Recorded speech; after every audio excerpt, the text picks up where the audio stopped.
ইসলামাবাদে ইরানের পররাষ্ট্রমন্ত্রী যাচ্ছেন, মার্কিন প্রতিনিধিও। আপাতত হচ্ছে না সরাসরি আলোচনা। সংঘাতের পর প্রথমবার তেহরান থেকে কয়েক দেশে ফ্লাইট চালু। লেবাননে থামেনি ইসরায়েলি আগ্রাসন। যুদ্ধবিরতির পর হামলায় নিহত 15। আতঙ্কে দিন পার করছে বাস্তুচ্যুত লাখো মানুষ। ইউনিসেফের উদ্বেগ। গাজায় দখলদার বাহিনীর হামলায় 15 ফিলিস্তিনি নিহত। ফের আক্রমণের শিকার মসজিদ। আগ্রাসনের মাঝেই 2 দশক পর উপত্যকায় শুরু পৌর নির্বাচন। এবং যুক্তরাষ্ট্রে নিখোঁজ পিএইচডি শিক্ষার্থী জামিল লিমনের লাশ উদ্ধার। হত্যায় জড়িত সন্দেহে রুমমেট গ্রেফতার। নাহিদা বৃষ্টির খোঁজ না মিললেও বেঁচে নেই দাবি ভাইয়ের।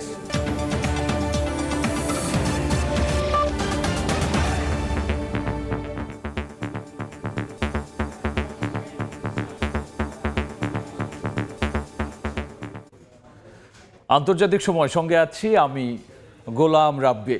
অবশেষে যুক্তরাষ্ট্র ইরানের দ্বিতীয় দফার শান্তি আলোচনায় আশার আলো। এরই মধ্যে পাকিস্তান পৌঁছেছে ইরানের প্রতিনিধি দল।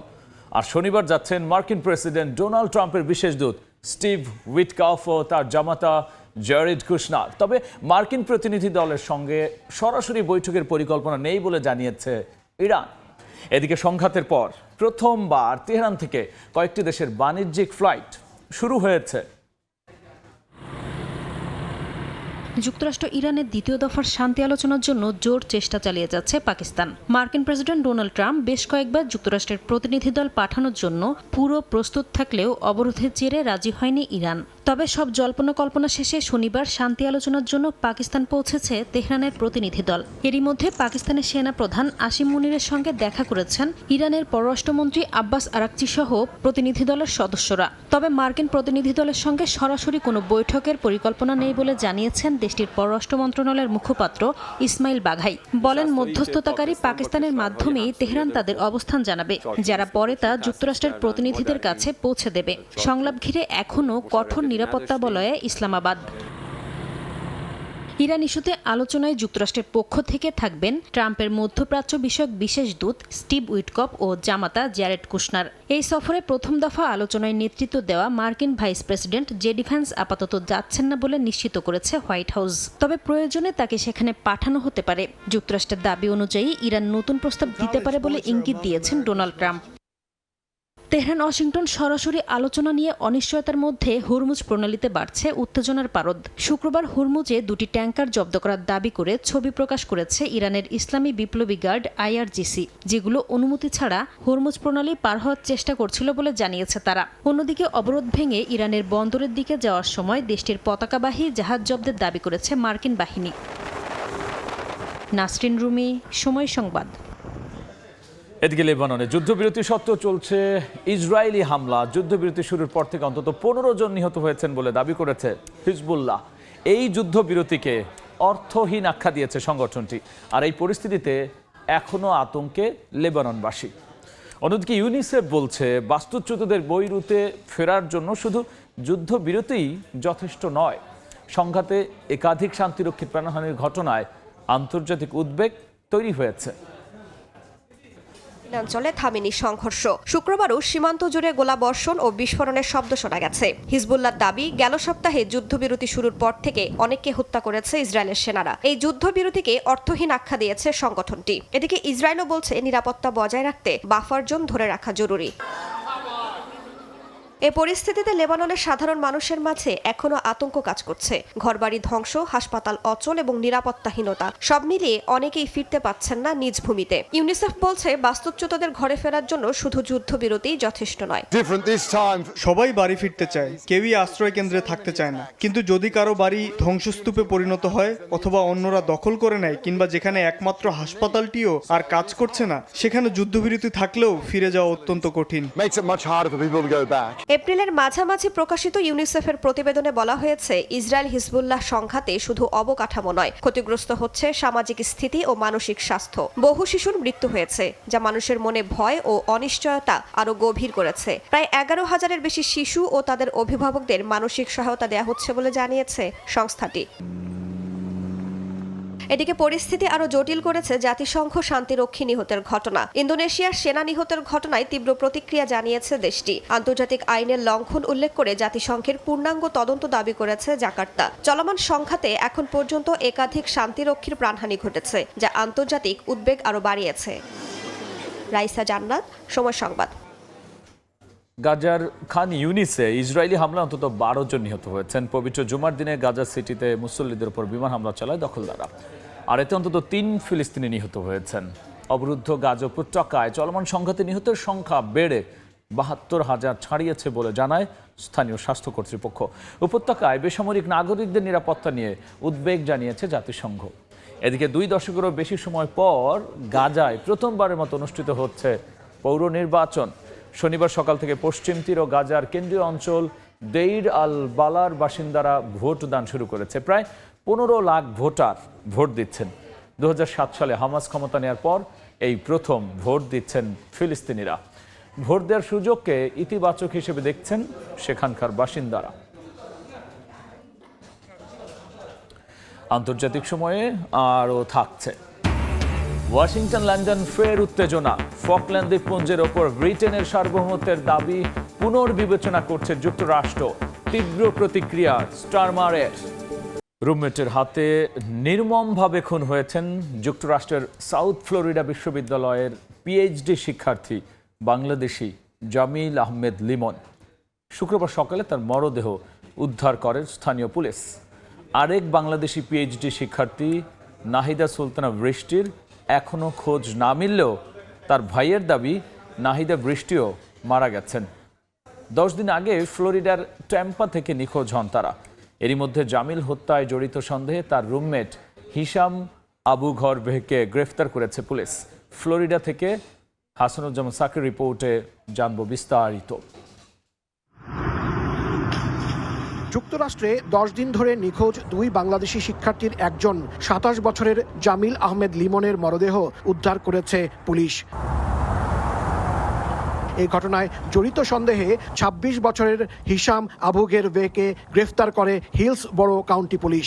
তিনি জামিলের রুমমেট, তবে ইউএসএফ এর শিক্ষার্থী নন। তার বিরুদ্ধে হত্যার অভিযোগ এনেছে police. The human remains that we were discovered this morning was one body, and that has been positively identified to Zamil. We are still actively searching for Nahida. The suspect initially, when we made initial contact, was talking. Yesterday we re-interviewed the suspect. He did talk, and then he ended the interview. Right now, currently, he is at our Criminal Investigations Division speaking with detectives. FBI বিশ্ববিদ্যালয় কর্তৃপক্ষ ও তদন্তকারী পুলিশের সঙ্গে নিয়মিত যোগাযোগ রাখছে বাংলাদেশ দূতাবাস। Press minister গোলাম মুর্তজা জানান, জামিলের মরদেহ বাংলাদেশে নিতে চায় তার পরিবার। এজন্য দূতাবাসকে নির্দেশনা দিয়েছেন প্রবাসী কল্যাণ প্রতিমন্ত্রী। কনসুলেট অফিস থেকে প্রতিনিয়ত বিশ্ববিদ্যালয় কর্তৃপক্ষের সঙ্গে যোগাযোগ রক্ষা করা হচ্ছে, তদন্তকারী পুলিশের সঙ্গে যোগাযোগ রক্ষা করা হচ্ছে। জামিলের মরদেহ দেশে নেওয়ার ক্ষেত্রে আমার নিজের সঙ্গেই কথা হয়েছে প্রবাসী কল্যাণ প্রতিমন্ত্রী নুরুল হক নূরের সঙ্গে। তিনি আশ্বস্ত করেছেন আমাদের এখান থেকে যে অনুযায়ী চাওয়া হবে, পরিবারের যা চাওয়া থাকবে, সেই অনুযায়ী প্রবাসী কল্যাণ মন্ত্রণালয় সর্বতোভাবে সহায়তা করবে। আরেক বাংলাদেশি পিএইচডি শিক্ষার্থী নাহিদা সুলতানা বৃষ্টির এখনো খোঁজ মেলেনি। তবে ফেসবুক পোস্টে তার ভাই দাবি করেছেন নাহিদা বৃষ্টিও মারা গেছেন। শিক্ষার্থী নিহতের ঘটনায় শোকের ছায়া নেমে এসেছে যুক্তরাষ্ট্র প্রবাসীদের মাঝে। নিহত জামিল ইউএসএফ এর ভূগোল, পরিবেশ বিজ্ঞান ও নীতি বিষয়ে পিএইচডির শিক্ষার্থী, আর নাহিদা কেমিক্যাল ইঞ্জিনিয়ারিং এর শিক্ষার্থী। তাদের দুজনকে সবশেষ 16 এপ্রিল দেখা গিয়েছিল। হাসানুজ্জামান সাকি, সময় সংবাদ, ফ্লোরিডা। ফকল্যান্ড দ্বীপপুঞ্জের ওপর ব্রিটেনের মালিকানা পর্যালোচনার কথা ভাবছে যুক্তরাষ্ট্র।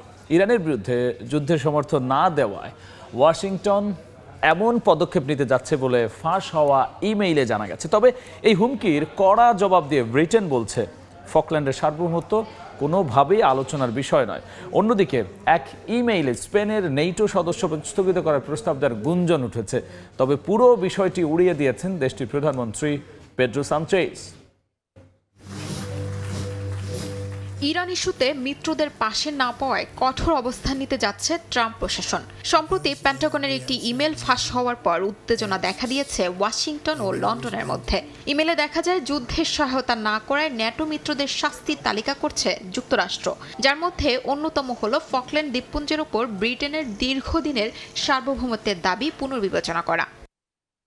পেন্টাগনের ইমেল অনুযায়ী ইউরোপীয় দেশগুলোর সাম্রাজ্যবাদী দখলদারিত্বের প্রতি কূটনৈতিক সমর্থন প্রত্যাহারের কথা ভাবছে হোয়াইট হাউস। ফকল্যান্ড দ্বীপপুঞ্জ বর্তমানে ব্রিটেনের শাসনাধীন হলেও আর্জেন্টিনা দীর্ঘদিন ধরে এর মালিকানা দাবি করে আসছে। ট্রাম্পের ঘনিষ্ঠ মিত্র হিসেবে পরিচিত আর্জেন্টিনার প্রেসিডেন্ট হ্যাভিয়ার মিলেই এই সুযোগটি কাজে লাগাতে পারেন বলে ধারণা করা হচ্ছে।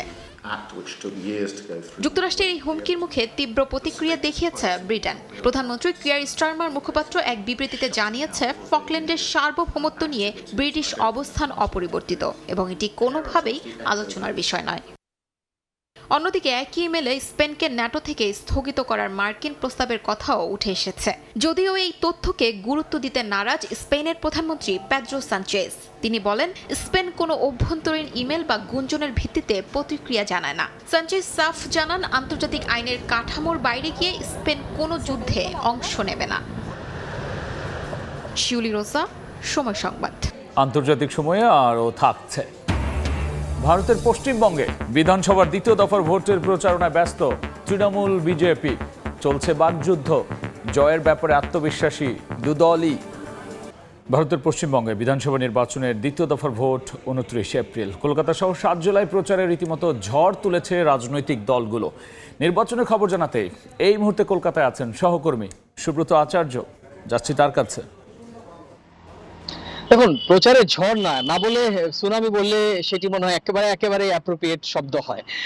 ইতিমধ্যে আপনি বিজেপির পক্ষে অন্ততপক্ষে 5টি রাজ্যের মুখ্যমন্ত্রী যেরকম রয়েছেন, বিজেপির কেন্দ্রীয় নেতা দেশটির স্বরাষ্ট্রমন্ত্রী অমিত শাহ, বিজেপি সর্বভারতীয় সভাপতি নীতিন কুমার নবীন, এছাড়াও বিজেপির প্রচারক হিসেবে মিঠুন চক্রবর্তী বা অন্যান্য শীর্ষ নেতা, তারা তো রয়েছেন। একেবারে দ্বিতীয় দফার প্রচারের আজকে সকাল থেকে প্রচারে দাপিয়ে বেড়াচ্ছেন।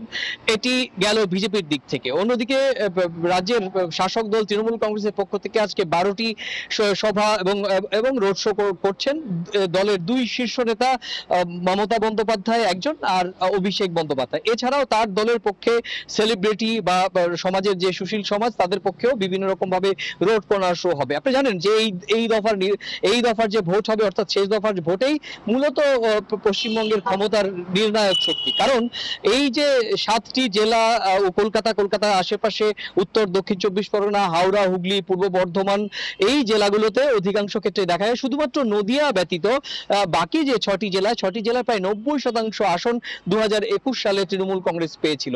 ফলে এই দফায় অর্থাৎ 142 আসনের লড়াইয়ে যে আগিয়ে থাকবে, যে ভোটারদের মন জয় করতে পারবে এই মুহূর্তে, তারাই কিন্তু আগামী বিধান 4 তারিখে তারা হাসি মুখ হাসবে। আর না হলে তাদের ব্যর্থ মনোরথ হয়ে আবার ফিরে যেতে হবে। প্রত্যাবর্তন না স্থায়ীভাবে যিনি রয়েছেন তিনিই থাকবেন, এই নিয়ে জলঘোলা চলছে। রাজনৈতিক দলগুলো চাপানোতর করছে। তৃণমূল কংগ্রেসের সভানেত্রী মমতা বন্দ্যোপাধ্যায় কলকাতা এবং কলকাতার আশেপাশে বেশ কয়েকটি জায়গাতে আজকে সভা করছেন। তিনি কিছুক্ষণ আগে হাওড়াতে একটি সভা করেছেন। সেখানে বলেছেন বিজেপির বিরুদ্ধে সামগ্রিকভাবে একেবারে কেন্দ্রীয় সরকারের বিভিন্ন এজেন্সি লাগিয়ে তৃণমূল কংগ্রেসের প্রচারণাকে দমিয়ে দেওয়ার চেষ্টা করছে। বিজেপির পক্ষ থেকে 50টি বেশি হেলিকপ্টার ভাড়া করে প্রচারণা করা হচ্ছে। 19 রাজ্যের মুখ্যমন্ত্রী তারা এসে প্রচারণা করছেন। অন্যদিকে তৃণমূল কংগ্রেসের আরেক শীর্ষ নেতা অভিষেক বন্দ্যোপাধ্যায় গতকালকে তিনি একেবারে চ্যালেঞ্জ করে দিয়েছে যে নন্দীগ্রামে শুভেন্দু অধিকারী হারতে চলেছে।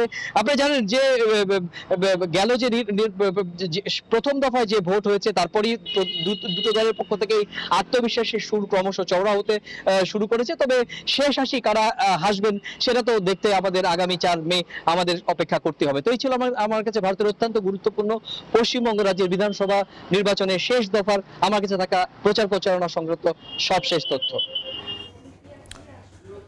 বিধানসভা নির্বাচনের শেষ দফার প্রচারণা সবশেষ নিয়ে আমরা সরাসরি ছিলাম কলকাতায়। যুক্ত হয়েছিলেন সহকর্মী সুব্রত আচার্য। ভারতে তীব্র গরম থেকে বাঁচতে প্রযুক্তিভিত্তিক শীতলীকরণ জ্যাকেট ব্যবহার শুরু করেছে ট্রাফিক পুলিশ। ব্যাটারি চালিত ফ্যানযুক্ত নতুন প্রযুক্তিভিত্তিক এই জ্যাকেট শরীর ঠান্ডা রেখে কাজের স্বস্তি বাড়াচ্ছে। কর্তৃপক্ষ বলছে এটি ডিজাইন করা হয়েছে মূলত হিট স্ট্রোক ও অতিরিক্ত গরমজনিত ক্লান্তি কমাতে।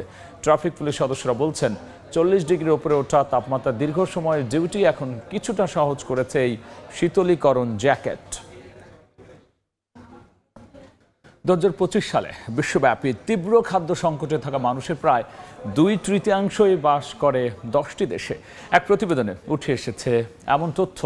গত বছর বিশ্বের 47টি দেশ ও অঞ্চলে প্রায় 266 মিলিয়ন মানুষ তীব্র খাদ্য সংকটে ছিল। উদ্বেগজনক প্রবণতা দেখা যাচ্ছে শিশু ও নারীদের মধ্যে।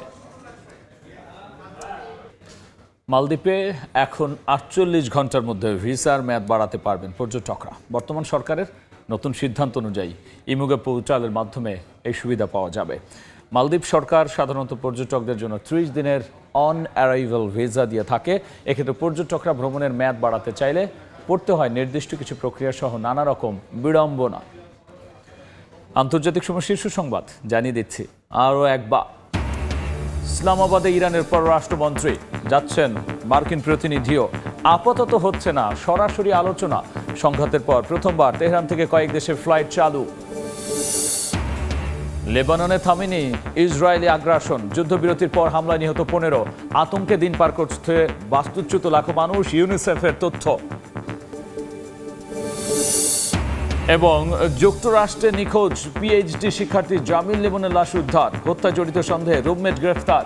নাহিদা বৃষ্টির খোঁজ না মিললেও বেঁচে নেই দাবি ভাইয়ের। এই ছিল আমার কাছে থাকা আন্তর্জাতিক সময়ের পর বিকেল 5টার সময় সংবাদ নিয়ে যুক্ত হবেন সহকর্মী আমিরুল ইসলাম আলিফ। ধন্যবাদ রাব্বি। বিকেল 5টার সময় সংবাদ নিয়ে আসছে কিছুক্ষণ পর। সঙ্গে থাকুন সময়।